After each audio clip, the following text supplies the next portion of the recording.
Magandang araw mga kababayan. Ngayon po ay araw ng July 2, 2025 at ngayon ay araw ng Wednesday mga kababayan. Narito tayo muli sa Divisoria kung saan ito nga yung area ang pinalinis ni Mayor Isko Moreno. Ayan, ang bagong alkalde ng Metro Manila or City of Manila. Ayan mga kababayan, ano po, ngayon ay pangatlong araw na po ng ating alkalde, ano. At kita naman natin na talagang halos talaga namang tinatrabaho niya ang lahat ng naging problema o iniwang problema ng nagdaang administrasyon, ano mga kababayan, yung tambak na basura at talaga namang kita natin mga kababayan yung kautangan, ano po, na iniwan ng nagdaang administrasyon. Ayan. So ngayon mga kababayan, ayan, narito tayo sa Carmen Planas Street, Barangay 269. Ayan, nakikita po natin. Ito kanina lamang po ito ginawa. Yung mga dilaw dito, ayan. So hanggang dyan po yung limit na mga vendors, ano, nakakatuwa. Nakakatuwa naman mga kababayan dahil talagang nito lang ay halos masarhan na nga itong kalsada at wala nang makadaan. Ngayon ay tingnan nyo mga kababayan ay napakalaking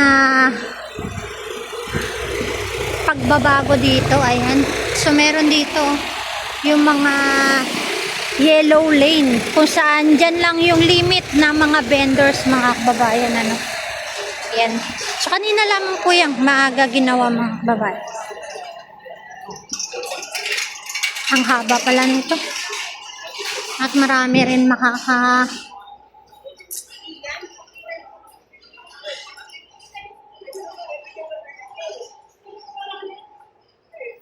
makakapwesto dito kasi yun, no? Yung maliliit na area na yan, guys, pwedeng maglagay ng mga ayan, mga prutas. Ayan, nilagyan na nila yung iba. So mamaya daw ma-operate na daw ito. Hello. Mamaya daw ma-operate na daw ito mga kababayan.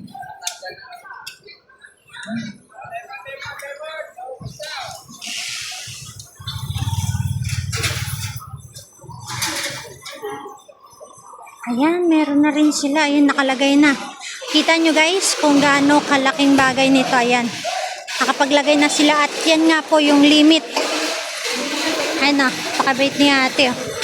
Kung saan meron na rin siyang pwesto dyan. Ito. Ayan. Ay, sorry. Nakakadaan na rin yung sasakyan dito.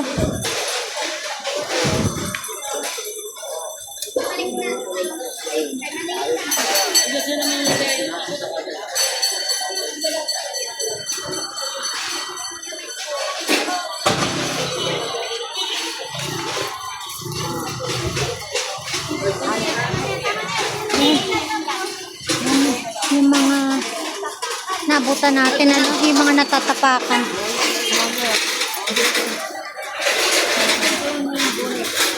Ayan.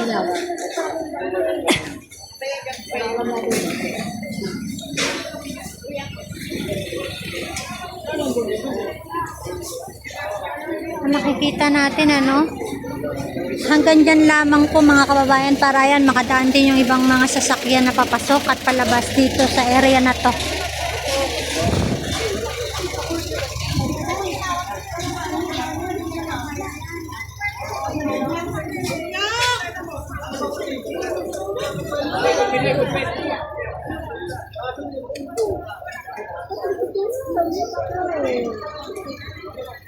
Ayun, maging dito pala sa kabila mga kababayan. Ano? Ito.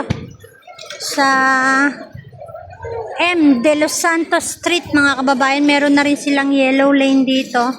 Kung saan yung limit lang ng area na pwede silang magtinda at para naman makalabas-masok nga po ang mga sasakyan. Hindi lang po syempre makalakad din ng maayos sa mga mamimili dito sa Divisoria mga kababayan.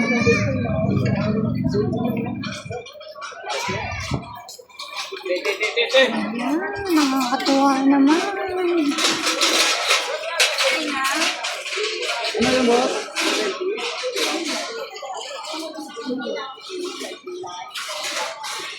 Bakit lang?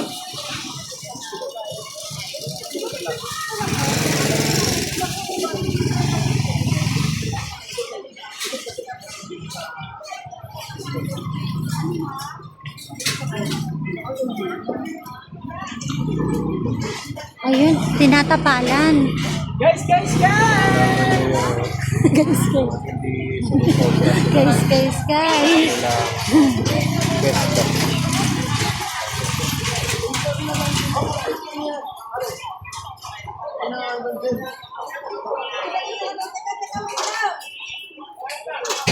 Ayan, nabutan natin ano, yung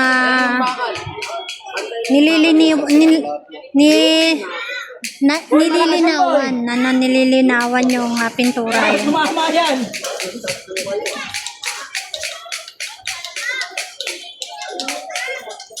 Ay, nanonood ka pala niyan, ha?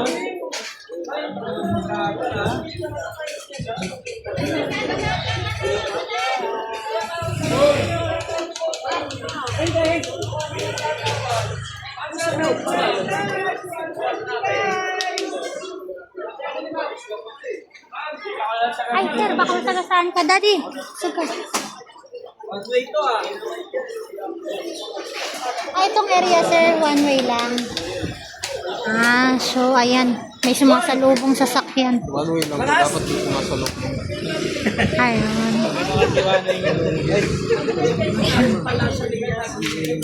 Ay, shoutout kay sir, oh.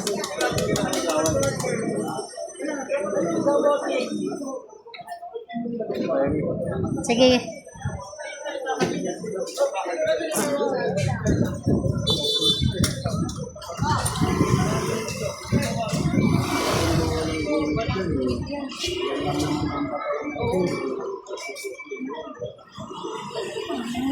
Okay. Kaya siguro pinutol yun, gawa nga ng paipasukan. Kagaya nito, merong pasukan pa. Ano kaya putol siya, mga kababayan? Para meron ding entrance, ano, yung talagang merong mga pwesto na noon pa man, ano. Ayan, tingnan nyo guys, ang ganda tignan dahil ang linis, oh. Pantay na pantay yung pagkakagawa nila.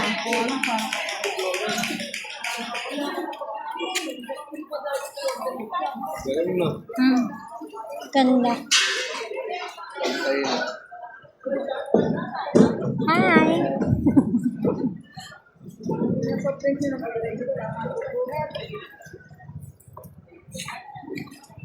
Like ito guys, ayan. So, may entrada papasok. Hindi. Ayan, ang ganda ng comment ni Sir, oh. Ang laki-laki na ng kalsada, naranasan din naman makapasok, ano? So, ibig sabihin, itong area na to ay puno ng vendors nung araw, ano? Talaga namang hindi makapasok nga yung mga sasakyan. Sa balita natin, ano, sa isang vendors dito is one way lang daw ito.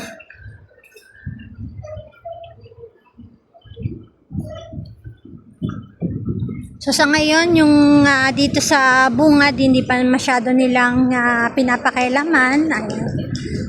Eto, kagaya nito, papasok sa negosyo sa mismong loob. Hindi nilagyan ng yellow lane. Ayan. Para naman makita yung mga may negosyo pa sa likod, ano?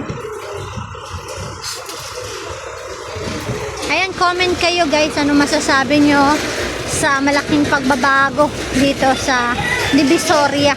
Lalong-lalo na yung mga taga rito mismo, ano? At kayo ba ay masaya sa gawa ng ating Mayor Isko Moreno? Or kayo ba ay naapektuhan dahil ang inyong negosyo ay